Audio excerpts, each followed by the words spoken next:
या खोलात जाणं सुद्धा तेवढंच गरजेचं आहे.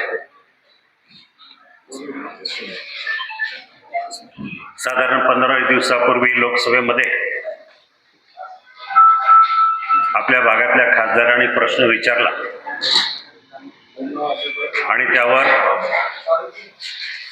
रेल्वे मंत्री श्री वैष्णव यांनी त्यांचं उत्तर दिलं आणि हा मार्ग कुठल्या रूटनं जाणार, कसा जाणार या संदर्भात माहिती झाली. तसं बघायला गेलं तर ही काही माहिती नव्यानं आली अशातला भाग नाही.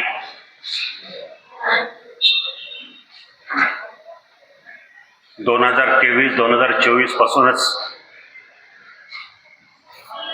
आपला मार्ग बदलला जातोय. ओरिजिनली ज्या मार्गाचं सर्वेक्षण मी स्वतः पुण्यावरून नाशिक बाय रोड प्रवास करून रेल्वेच्या सर्वे करणारी टीम त्यांच्याबरोबर प्रवास केला 10 दिवस. त्याला PECT सर्वे म्हणतात.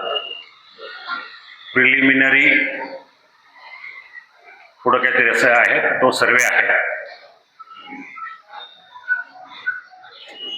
सर्वे रूटमध्ये बदल झालाय, पण का झाला, कसं झाला, त्या पाठीमागची कारणं काय हे अजून कुणालाही कसल्याही परिस्थितीमध्ये लोकांना फारशी माहिती असं मला वाटत नाही.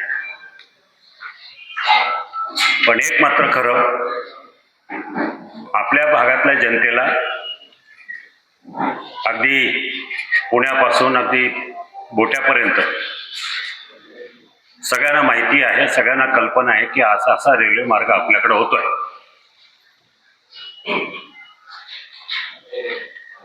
म्हणून मी सर्वप्रथम त्या मुळाशी जातो की सुरुवात कशी झाली. 1995-96 ला सुरेश कलमाडी जेव्हा खासदार होते, त्यांच्या खासदारकीच्या काळामध्ये त्यांनी एक प्रश्न उपस्थित केला होता लोकसभेमध्ये रेल्वे बजेटच्या भाषणात की पुण्यावरून नाशिकला प्रचंड प्रमाणामध्ये वाहतूक भविष्यामध्ये होणार आहे, शेतीमालाची देवाणघेवाण मोठ्या प्रमाणात होणार आहे आणि म्हणून पुण्यावरून नाशिक हा मार्ग सर्वे करा आणि त्याच्यावर नवीन मार्गाची बांधणी करावी, अशा प्रकारची मागणी त्यांनी 95-96च्या दरम्यान केली. जरी त्यांनी मागणी केली असली तरी त्या मागणीचा विचार 98-99 ला झाला आणि त्या मार्गाचं सर्वेक्षण झालं. सर्वे करण्यात आला, प्रिलिमिनरी सर्वे, प्राथमिक सर्वे. तो सर्वे तळेगाव चाकण राजगुरुनगर पाबळ आणि पाबळ मार्गे निरगुडसर आणि नारायणगाव असा हा मार्ग त्यावेळेला प्राथमिक सर्वे झाला. कुठलाही सर्वे करताना रेल्वे त्या सर्वेचं आर्थिक गणित सुद्धा मांडतात. त्यावेळेला 0.84 म्हणजे जवळजवळ 1% हा प्रकल्प रेल्वेला तोट्यात जाईल. त्यावेळेला त्या रेल्वे प्रकल्पाची कॉस्ट 1044,25,00,000 अशी आली होती आणि प्रकल्प तोट्याचा आहे म्हणून 2001 ला तो प्रकल्प बंद करण्यात आला. 2001 ला प्रकल्प बंद झाल्यानंतर 3 वर्ष त्याच्यावर कोणी काही बघितलं नाही, काही विषय नाही निघाला नाही. पण माझी बॅकग्राऊंड एक उद्योग क्षेत्रातली असल्यामुळं मला थोडं पुढचं व्हिज्युअलायझेशन किंवा पुढचे दृष्टिकोन असल्यामुळे मी विचार केला की जर इथून पुणे नाशिक रेल्वे झाली तर आमच्या भागात काय परिणाम होईल, कसा उपयोग होईल. हा ज्यावेळेला प्रश्न माझ्या डोक्यात आला त्यावेळेला 2 प्रश्नांवर मी विचार करायला सुरुवात केली. एक तर खेडपासून म्हणजे जो पुणे खेड सिन्नर जो रस्ता आहे तो नाशिकपर्यंत जातो, सिन्नरपासून पुढे, त्या रस्त्याचं रुंदीकरण आणि काही ठिकाणी वाटल्यास बाह्यवळण, की जेणेकरून नाशिकवरून निघालेला प्रवासी लवकरात लवकर आपल्या भागातून पुण्याला कमी वेळात जाऊ शकेल. माझी सुरुवात मी आपल्याला सांगू इच्छितो 2008-2009 केली. जरी मी 4ला खासदार झालो, हायवेचं कामाची सुरुवात मी 8-9च्या दरम्यान केली. त्यावेळेला गडकरींच्या जागी त्या ठिकाणी केंद्रीय मंत्री CP जोशी, जे राजस्थानचे होते, काँग्रेसचे मंत्री होते. मी त्यांच्याकडे गेलो, त्यांना सांगितलं की मी प्रायमरी चौकशी केली, अधिकाऱ्यांशी चर्चा केली आणि हा मार्ग लवकर जर झाला तर त्याच्यासाठी पैसे लागते. आणि त्यावेळेला त्या मार्गाचं प्रायमरी सर्वे केल्यानंतर असं लक्षात आलं की आम्हाला BOT तत्वावर द्यायचं झालं तर टोल किती वर्ष वापरायला द्यायचं आणि त्यातला का लिमिट असतं. तरी सुद्धा हा प्रकल्प तोट्यात जात होता, म्हणून 250-300 कोटी रुपये लागणार होते 2008 साली. मी हायवेचं बोलतो अगोदर. मग 300 कोटी रुपयाचा वायबिलिटी गॅप फंड, म्हणजे एखादा प्रकल्प BOTवर तत्वावर राबवायचा झाला आणि त्याच्यापेक्षा कॉस्ट जास्त येत असेल तर VGF, तो सरकार त्याच्यामध्ये 250-300 कोटी रुपये टाकणार. ते टाकण्यासाठी CP जोशींनी मला नकार दिला. त्यावेळेला मी तर थोडंसं खूप आग्रही मागणी केली, थोडा संघर्ष झाला, भांडणं झाली. शेवटी ते म्हणाले आम्हाला महाराष्ट्राला एवढे पैसे देऊन चालणार नाही. मग मी सुद्धा प्रश्न लावून धरला. ते म्हणाले नाही, आपका काम हो गया, आप अभी निकल जाओ. मी त्याच्या ऑफिसमधून बाहेर पडायला तयार नव्हतो. मी मांडी घालून म्हटलं सोफ्यावर बसतो, जोपर्यंत या प्रकल्पाचं मला तुम्ही सांगणार नाही तोपर्यंत मी इथून उठणार नाही. त्या मंत्र्याला शेवटी मला तिथून उठवण्यासाठी मार्शलला बोलावं लागले. 2-3 मार्शल त्यांनी सिक्युरिटीवाल्यांना बोलवलं की यांना बाहेर घेऊन जा. मग तिथं काही खासदार होते, राजस्थानचे, त्या परिसरातल्या खासदारांनी सांगितलं की महाराष्ट्र के MP है, शिवसेना के MP है, अगर आप करोगे तो हाउस में धांधली हो जाए. म्हणून त्यांनी मला सांगितलं ठीक आहे, आपण 4 दिवसानं परत भेटू. आणि 4 दिवसानंतर भेटल्यानंतर त्यांनी सगळी माहिती काढली असेल आणि त्यांनी त्यावेळेला सांगितलं की आपण हा रेल्वे प्रकल्प मंजूर करू, त्याचा DPR करायला देऊ. 9ला DPRला सुरुवात झाली, 3 वर्ष DPR करायला झाले. 12-13ला संपूर्ण DPR करून टेंडर झालं. 14ला वर्क ऑर्डर निघाली. त्यावेळेला नेमके नितीन गडकरी त्या खात्याचे मंत्री झाले. 2014ला काम, 2013ला कामाला सुरुवात झाली ॲक्च्युली, आणि 14च्या फेब्रुवारीमध्ये काम पूर्ण होणार होतं, पण ते झालं नाही. म्हणजे मला सांगण्याचा उद्देश की ही ट्रॅफिक एका बाजूला ती होती, दुसऱ्या बाजूने जर रेल्वेच्या माध्यमातून ट्रॅफिक कमी केली, शेतीमालाचा प्रचंड वाहतूक आपल्या पुण्यापासून नाशिक, नाशिकपासून पुणे, चाकणमध्ये MIDC आहे, तिथल्या औद्योगिक मालाची वाहतूक, या सगळ्या गोष्टीचा सारासार विचार केला तर रेल्वेची आपल्याला गरज आहे. मला हे आठवतं त्यावेळेला नारायण पवार आमदार होते, ते मला म्हणाले खासदार साहेब आता तुम्ही विषय काढू नका, लोक संतप्त होतील, विरोधात जातील, तुम्ही रेल्वेचं काढलं तर लोकांच्या जागेचा प्रश्न आहे. पण मी म्हटलं मला हा प्रकल्प करायचाच आहे. आणि 9-10च्या नंतर मी त्याच्यावर मोठ्या प्रमाणात काम करायला सुरुवात केली. मग 2005ला ज्या वेळेला 2001ला प्रकल्प बंद झाला, 4-5च्या अर्थसंकल्पामध्ये मी मांडणी केली की ह्या प्रकल्प होणं गरजेचं आहे. त्यावेळेच्या रेल्वे मंत्र्यांनी लालू प्रसाद होते, त्यांनी सर्वेसाठी काहीतरी 1.5 कोटी रुपये, 1.5-2 कोटी रुपये सर्वे करून घ्या ही मागणी मान्य केली आणि सर्वे करायला सुरुवात केली. तर पहिला सर्वे झाला माझ्या काळातला 2005च्या दरम्यानचा. त्यावेळेला तो सर्वे पुन्हा मायनस होता 2.84. आणि त्या प्रकल्पाची कॉस्ट होती 1899 कोटी रुपये. म्हणजे त्याला म्हणतात रेट ऑफ रिटर्न म्हणजे ROR 2.84 2.84% हा लॉसमध्ये जाणार, म्हणून तो प्रकल्प त्यावेळेला सुद्धा गुंडाळण्यात आला. परत 2012ला मी पुन्हा विचार केला आणि रेल्वे बोर्डाला विनंती केली 2012-13ला. त्यावेळेला त्यांनी रेल्वेचा पुन्हा एकदा सर्वे मंजूर केला आणि त्या सर्वेसाठी मी स्वतः हा संपूर्ण मार्ग त्या टीम बरोबर, जवळजवळ 16 लोकांची टीम असायची, त्यांच्याबरोबर हा मार्ग फिरलो आणि त्यांनी मला सांगितलं की बाबा तुम्हाला हा प्रकल्प जर व्हायबल व्हायचा असेल तर त्यासाठी नुसती प्रवासी वाहतूक, किती प्रवास करतात हे महत्वाचं नाही आहे.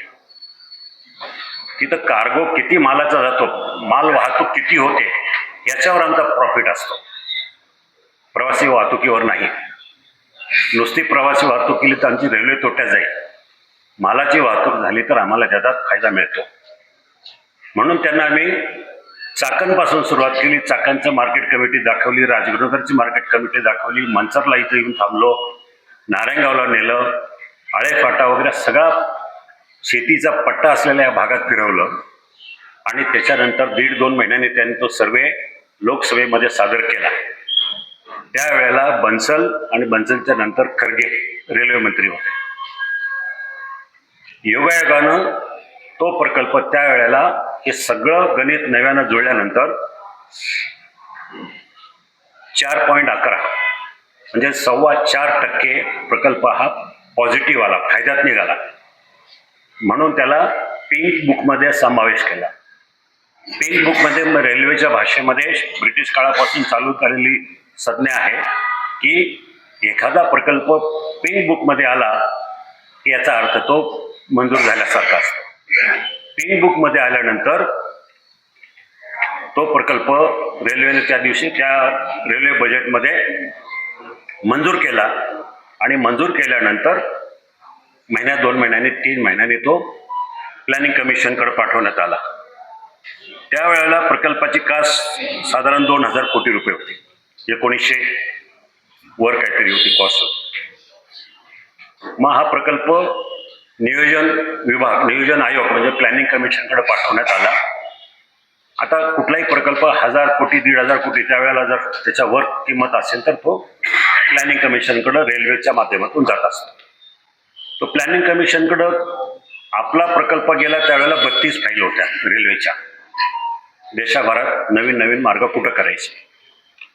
दुर्दैवानं आपला नंबर 28वा होता आणि त्यावेळेला प्लॅनिंग कमिशनने काहीतरी 6-7 प्रकल्प मंजूर केले आणि त्याच्यानंतर स्टॉप केले. पुन्हा एकदा आपल्या तोंडाचं पानं पुसली गेली तिथं. मग 13-14 असेच गेल्यानंतर 14ला रेल्वे मंत्री म्हणून माझे मित्र सुरेश प्रभू यांनी पदभार स्वीकारला. सुरेश प्रभू आणि मी त्यावेळेला याच्यात जागतिक मराठी चेंबर ऑफ कॉमर्स आणि इंडस्ट्रीज मी कार्याध्यक्ष असताना ते एक संचालक होते. त्याच्या अगोदर एक गोष्ट सांगायची राहिली, पण हे सगळा प्रवास होत असताना लालू प्रसाद यादव वगैरे या सगळ्या लोकांनी सांगितलं की आता या पुढचे कुठलेही प्रकल्प आम्ही नुसते पॉझिटिव्ह आले म्हणून चालणार नाही, तर त्याला राज्य सरकारनं पण 50% खर्चाचा वाटा उचलला पाहिजे. अर्थात खाली पण काँग्रेसचं सरकार, वर पण काँग्रेसचं सरकार असल्यामुळं म्हणजे काँग्रेस राष्ट्रवादीचं सरकार होतं. मग त्यावेळेला आम्ही विनंती केली आणि राज्य सरकारला विनंती केली की बाबा तुम्ही 50% खर्चाचा वाटा उचलायला तयार आहात का. योगायोगानं अर्थमंत्री आपले आमदार वळसे पाटील होते. त्यांनी तातडीनं, आता आम्ही दोघे जरी वेगवेगळ्या विचाराचे वेगळ्या पक्षाचे जरी असलो तरी बाकी काही विचार न करता आपल्या भागामध्ये रेल्वे जात असेल आणि त्यासाठी जर खर्चाचा वाटा राज्य सरकारनं अर्धा उचलायचा जर ठरला तर काही हरकत नाही म्हणून त्यांनी संमतीपत्र तातडीनं केंद्र सरकारला आणि रेल्वेला पाठवून दिलं. मग सुरेश प्रभू पुन्हा एकदा, म्हणजे 2014ला सुरेश प्रभू झाल्यानंतर 2015च्या बजेटमध्ये काही मला यश मिळालं नाही, परंतु 2016च्या बजेटमध्ये मी पुन्हा मागणी केली आणि सुरेश प्रभूंनी त्या प्रकल्पावर शॉर्ट सर्वे करायला लावला की यापूर्वी 2-3 सर्वे झाले, तर लेटेस्ट सर्वे जो 2011-12चा आहे त्याच्यावर थोडेफार चेंजेस करा, जे काही एस्केलेशन असेल आणि त्याप्रमाणे प्रपोजल सादर करा. तर साधारण 3,500 कोटी रुपयाचं कॉस्ट झाली होती 2015-16ला, आणि 3,500 कोटी रुपयाचा नॉर्मल रेल्वे, आपले काय हायस्पीड नाही, जी सिंगल गेज अशी ब्रॉडगेज रेल्वे मंजूर केली सुरेश प्रभूंनी, आणि त्याला पुढाकार घेऊन नियोजन आयोगानं सुद्धा मंजुरी दिली. म्हणजे प्रकल्प, पिंक बुक, नियोजन आयोग, रेल्वे बजेट, म्हणजे लोकसभेतून सगळं मंजूर झाल्यानंतर आता प्रकल्पाला सुरुवात होणार. 2016, 2017, 2018 3 वर्ष मला अक्षरशः बाकीची कामं बाजूला ठेवून याच्यावरच काम करावं लागलं की कसं करायचं, काय करायचं. सुरुवातीला Maharashtra rail infrastructure development corporation म्हणून MRIDL ची स्थापना झाली. निर्माण पॉईंटला त्यांनी ऑफिस घेतलं. सीड कॅपिटल म्हणून राज्य सरकारनं 50 कोटी, केंद्र सरकारनं 50 कोटी, असे 100 कोटी रुपये हे खर्च आणि ऑफिस वगैरेसाठी किंवा सर्वे करण्यासाठी चालू करून दिले. हे झाल्यानंतर तिथं राजीव जयस्वाल म्हणून एक, जे दिल्लीत काम करणारे, खूप त्या हायस्पीड किंवा ब्रिजेसवर काम करणारे ग्रस्त होते, IRS अधिकारी. मग आम्ही बैठक घेतली आणि बैठकीमध्ये असं ठरलं की आता नुसतीच रेल्वे करायची, त्यापेक्षा सेमी हायस्पीड करावी महाराष्ट्रामध्ये, आणि भागामध्ये पहिल्यांदा होईल. जी सेमी हायस्पीड रेल्वे म्हणजे पुण्यावरून निघालेली रेल्वे ती नाशिकला पोहोचेपर्यंत 110 मिनिटांमध्ये पोहोचली पाहिजे, आणि त्याप्रमाणे सर्वे करायला सुरुवात केली. आता पूर्वीचा जो सर्वे तळेगावपासून रेल्वे चालू होणार होती, चाकणला येणार होती, परंतु हायस्पीड असल्यामुळं त्यांनी सुरुवात केली हडपसरपासून. मग हडपसर, मांजरी आणि पुढे वाघोली, केसनंद वगैरे, लोणीकंद ह्या भागातून आळंदीतून कडाचीवाडीवरून राजगुरुनगर असा हा रूट त्यांनी सिलेक्ट केला. त्या दरम्यान माझ्यावर टीका करण्यात आली की मी निरगुड सरांनी पाबळ जाणीवपूर्वक टाळलं. तसं काही नव्हतं, की हायस्पीडचा जो प्रकल्प होता त्यांना त्या दृष्टीने वायबल व्हावं म्हणून तसा तो करण्यात आला होता. मग हा प्रकल्प, हे रूट सगळं फ्रीज केलं आणि मग कामाला सुरुवात झाली. हे सगळं आता फायनल आहे. हे करता करता 2019 चालू झालं. माझ्याकडून, माझ्या बाजूने प्रकल्पाची सगळी कार्यपूर्तता ती पूर्ण झाली होती, फाईल पूर्ण. आता फक्त राज्याची मान्यता आणि केंद्राची मान्यता करून त्याच्यावर सही करायची होती, आणि दुर्दैवानं माझा पराभव झाला. पराभव झाल्यानंतर सुद्धा माझा हे चालूच होतं. पण 2019 ते 2025-26 आज आहे, 7 वर्षामध्ये मी जे काही कष्ट केले होते इतके वर्ष, त्याच्यातून फाईल इथून ह्या टेबलवर सुद्धा गेली नाही. रेल्वेत भाषणं झाली, सभांमध्ये भाषणं झाली, प्रचार झाला, पण रेल्वे मात्र झाली नाही, फाईल मात्र हल्ली नव्हती. मला कोणावर टीका करायची नाहीये, परंतु 6-7 वर्ष त्याला वालीच त्या प्रकल्पाला आणि त्या फाईलला कोणी नसल्यामुळं माझी खासदार म्हणून किती काम करू शकतो त्याला पण मर्यादा आहे. पण दुर्दैवानं त्या प्रकल्प पुढं हलवण्यासाठी काही करता आलं नाही. आणि आता गेल्या आठवड्यामध्ये किंवा त्याच्या अगोदर कळालं की हा प्रकल्प पूर्णपणे चेंज करण्यात आलेला आहे. मी ज्यावेळेला मंजुरी करून ठेवली होती त्यावेळेला 13,096 कोटी 13,096 करोड, त्यातले 250 कोटी रुपये राज्य, 2,500 कोटी रुपये राज्य सरकार, 2,500 कोटी रुपये केंद्र सरकार, असे 5,000 कोटी आणि 8,000 कोटी बाजारातून उभे करायचे, काही कंपन्यांकडून उभे करायचे. त्यापैकी चाकण MIDC मधल्या 1-2 कंपन्यांशी बोलून जवळजवळ 500 कोटी रुपये लोक द्यायला तयार पण झाले होते. पराभव झाल्यानंतर लँड ॲक्विजिशन चालू केलं, भूसंपादन चालू झालं. हडपसर किंवा त्या परिसरातून पुढे आल्यानंतर मांजरी, केसनन, लोणीकन याच भागामध्ये मोठ्या प्रमाणामध्ये भूसंपादन झालं. मांजरी, जी गुल्यांची मांजरी नाही, दुसरी जी मांजरी आहे ती मांजरी खुर्द, त्या ठिकाणी फक्त 5 हेक्टरला 180 कोटी रुपये भूसंपादनाला गेले. एकाच गावात 5 हेक्टर जमीन 180 कोटी रुपये, म्हणजे जवळजवळ 32 ते 35 लाख रुपये गुंठ्याला गेले आणि भूसंपादन करत राहिले. कोणाचंही लक्ष नव्हतं. मी त्यावेळी सगळे कागदपत्र भूसंपादन खात्याकडनं घेऊन दिल्लीला गेलो, रावसाहेब दानवेंना भेटलो. म्हटलं बघा अशा प्रकारे चालू झालेलं का, असं कसं, एवढा भाव तर कुठेही नाही आहे, तुम्ही किती 5 पट जरी म्हटलं तरी होत नाही असं. पण ते ठीक आहे, जाऊ द्या. आपल्या भागात जवळजवळ सगळं मिळून 300 कोटी रुपये 400 कोटी रुपये भूसंपादनासाठी गेले. पलीकडे नगर आणि नाशिक जिल्ह्यामध्ये नगरच्या बॉर्डरमध्ये काल जी मला माहिती मिळाली आतापर्यंत 500 कोटी रुपये भूसंपादनाला गेले. म्हणजे 900 कोटी रुपये 800-900 कोटी रुपये भूसंपादनाला खर्च झाले. आणि अचानक नवीन रेल्वे मंत्र्यानं निर्णय घेतला की आता मार्ग बदलायचा. त्यांनी सुरुवातीला मी ऐकलं, माध्यमामध्ये दिलं की ह्या भागातली जनावरं असतील, शेळ्या, मेंढरं, गाया वगैरे रेल्वे क्रॉस करताना ॲक्सिडेंट होतील, लोकांचे ॲक्सिडेंट होतील, लोक सेमी हाय स्पीड म्हणजे 250 किलोमीटर किंवा त्याच स्पीडने जर गेला तर लोकांचे अपघात होतील, लोकांच्या मृत्युमुखी पडतील. परंतु तसं नव्हतं, कारण दोन्ही बाजूने त्याला कंपाऊंड होणार होतं. त्यामुळं तसं काही जाणं हे नव्हतं. त्यावेळेचा जो रेल्वे मार्ग आहे हा MIDL केलेला रेल्वे मार्ग आहे. त्यामध्ये आपल्या भागातून आल्यानंतर हडपसरच्या नंतर वाघोली, आळंदीवरून जो डोंगर आहे ते डोंगर फोडून कडाचीवाडीच्या वर, म्हणजे चाकण आणि कडाचीवाडी अंतर जास्त लांब नाही आहे, तिथून राजगुरुनगर, भोरवाडी मार्गे मंचर,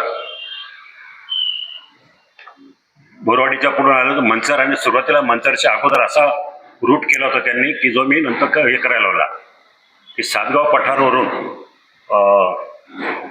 वडगाव काशिंबेच्या तिथं सीमेवर आणि तिथून नांदूर, पण त्याच्याऐवजी सुधारित मार्ग पुन्हा एकदा करून जो घेतला तो मंचरवरून नारायणगाव, आळेफाटा, बोटा, तिकडलं जांबूत, साकूर, आंबोरे, संगमनेर, देवठण, चास, दोडी, सिन्नर, उधारी आणि नाशिक रोड हा रेल्वे मार्ग शेवटचा जो 13,096 कोटी रुपयाचा होता तो मंजूर झालेला. पण आता दुर्दैवानं नवीन रेल्वे मंत्र्यांनी जो ठरवला आहे तो त्यांचं म्हणणं आहे की याच्यामध्ये शिर्डी, बरेच दिवस असे गेले की शिर्डी त्याच्यामध्ये आलं पाहिजे.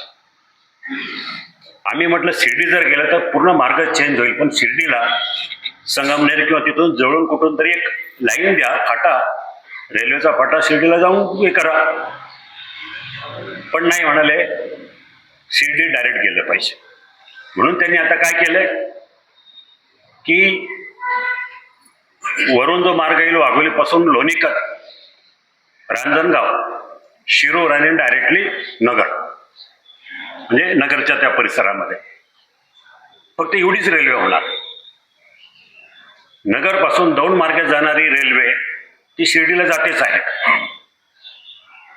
आणि शिर्डीवरून नाशिकला जाण्यासाठी सरकारनं मध्यंतरी काहीतरी 2-2.5 हजार कोटी रुपये मंजूर करून दिले, आणि शिर्डी ते नाशिक ह्या मार्गाचं काम, पुणतांबे मार्ग, ते चालू आहे आणि लवकरात लवकर ते काम पूर्ण होईल.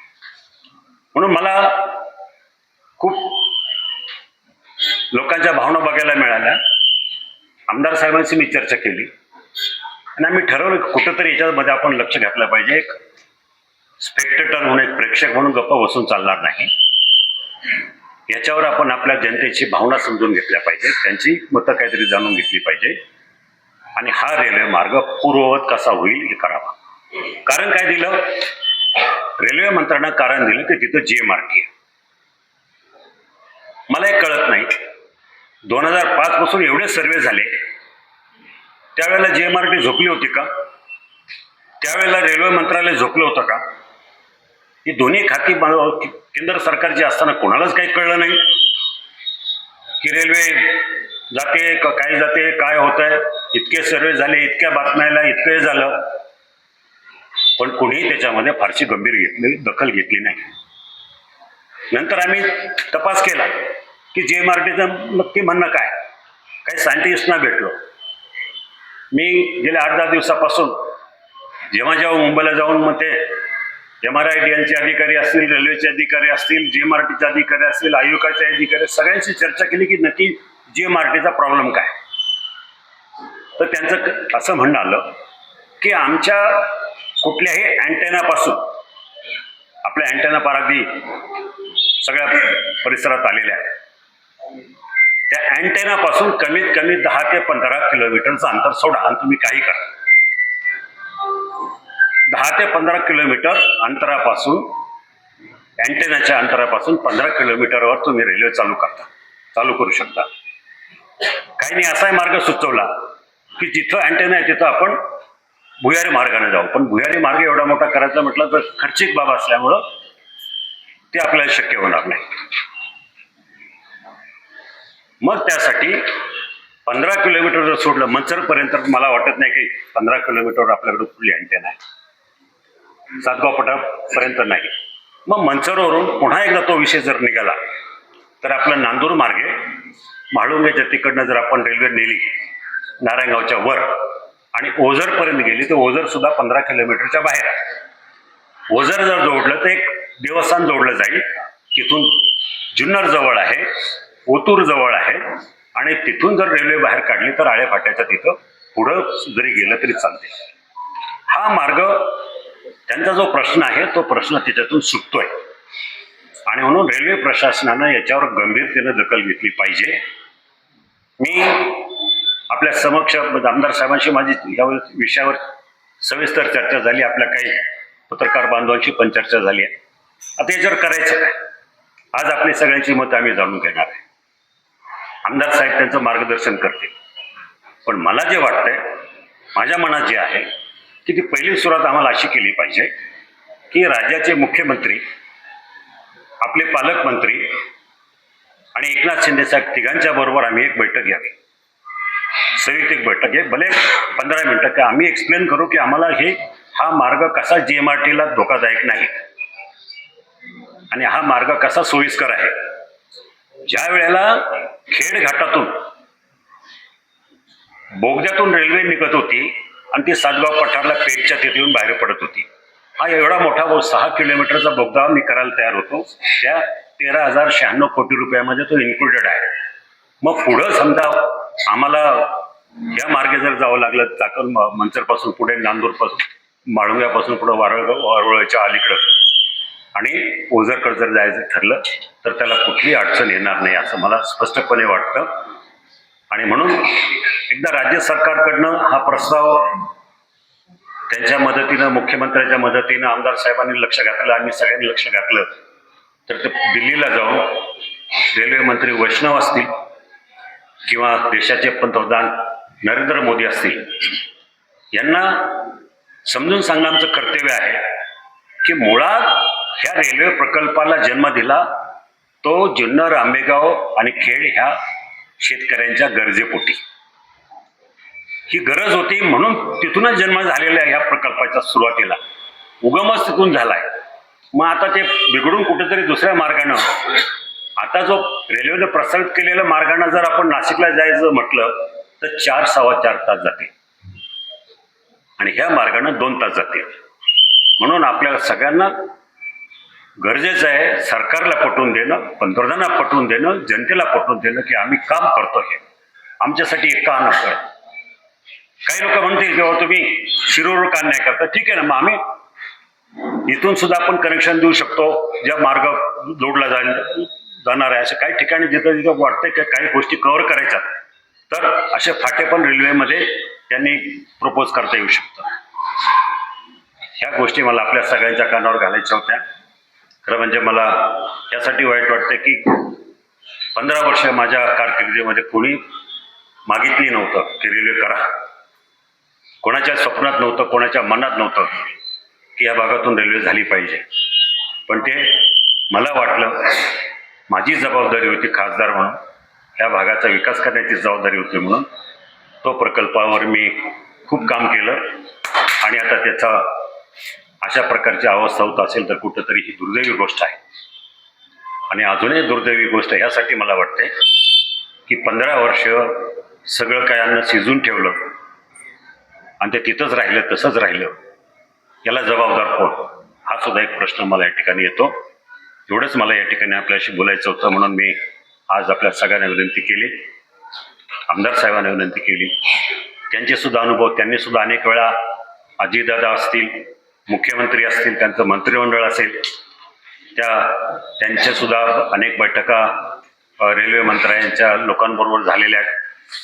जेव्हा जेव्हा ते दिल्लीला गेले किंवा जेव्हा जेव्हा मंत्रालयामध्ये बैठका झाल्या त्यावेळेला आवर्जून आपल्या विभागाचे आमदार त्या ठिकाणी उपस्थित होते आणि त्यांनी सुद्धा त्यांची मतं मांडलेली आहेत. मला आशा आहे हा प्रकल्प आज तरी वाटतं आपल्याला आपल्या हातातून गेलाय, पण तसं आपण सगळ्यांनी जर लढा दिला, आपण सगळ्यांनी जर ताकद लावली तर हा प्रकल्प पुन्हा एकदा आपण जो